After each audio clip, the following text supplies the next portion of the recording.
Merci Monsieur le Président, Monsieur le Ministre. Nous sommes au début d'un nouveau chapitre décisif pour l'avenir de l'Union européenne.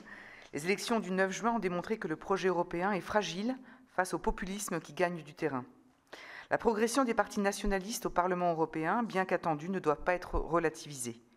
En France, l'extrême droite a obtenu un score historique, près de 40% des suffrages exprimés, toutes listes confondues. Des enjeux nationaux ont évidemment interféré dans la campagne.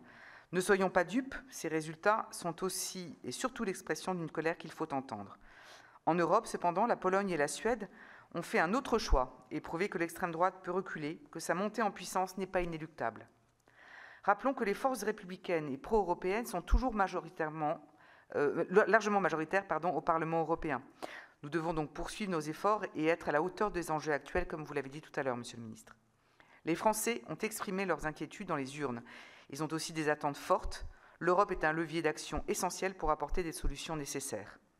L'adoption d'un programme stratégique clair et ambitieux lors de ce Conseil est donc primordiale.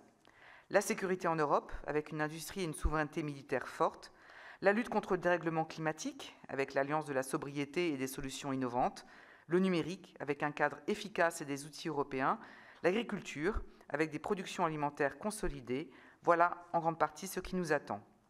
Pour relever tous nos défis, il faut multiplier les initiatives, privilégier l'unité face à des adversaires déterminés à nous diviser. Par ailleurs, à partir du 1er juillet, le Premier ministre hongrois Viktor Orbán prendra la tête de la présidence du Conseil de l'Union européenne avec le slogan évocateur « Make Europe Great Again ». Si nous avions encore des doutes sur ses intentions, ils sont dissipés. Viktor Orbán ne fait pas mystère du peu d'attachement qu'il porte à nos valeurs communes. Le programme de sa présidence, trop peu ambitieux, ne doit pas ralentir la transformation de l'Europe. Pouvez-vous nous préciser, Monsieur le Ministre, les dossiers que vous entendez privilégier au cours de cette présidence ? Deux visions de l'Union européenne s'offrent à nous. Nous pouvons faire le choix d'une Europe repliée sur elle-même, complaisante avec les autocrates et proposant des solutions dangereuses qui entraîneront notre déclassement, ou alors nous battre avec une Europe souveraine, plus indépendante, maîtresse de son destin et fermement attachée à la liberté. La guerre en Ukraine a mis en lumière de façon flagrante les soutiens de Vladimir Poutine. Piégés par celui qu'ils idolâtraient, les populistes de droite et de gauche ont dû se résoudre à condamner à demi-mot la Russie. Et ils ont alors pu constater la formidable cohésion des Européens désireux de soutenir l'Ukraine. Pour les 5 années à venir, notre groupe défend une transformation du mode de fonctionnement de l'Union européenne, la réforme de l'adhésion à l'UE, mais aussi l'élargissement du vote à la majorité qualifiée pour aller plus loin, plus vite et mieux dans divers domaines, notamment la fiscalité ou la défense. Le droit de la concurrence en Europe doit aussi être revu. Sur ces sujets, Monsieur le Ministre, quelle est la position de la France ? Quant à notre souveraineté alimentaire, elle est indispensable. Sous cette mandature, nous allons négocier de nouveau la politique agricole commune. Avec les récents événements, quelles sont les leçons tirées et comment cela orientera-t-il notre position durant ces négociations ?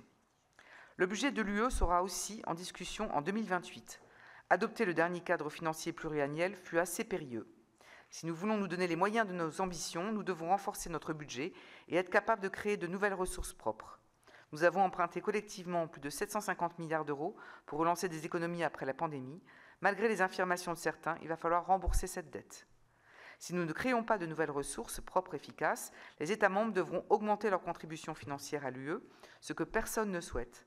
Sur ce sujet, Monsieur le Ministre, je sais que la France est engagée, mais pouvons-nous encore accepter les rabais insensés accordés à certains États membres ?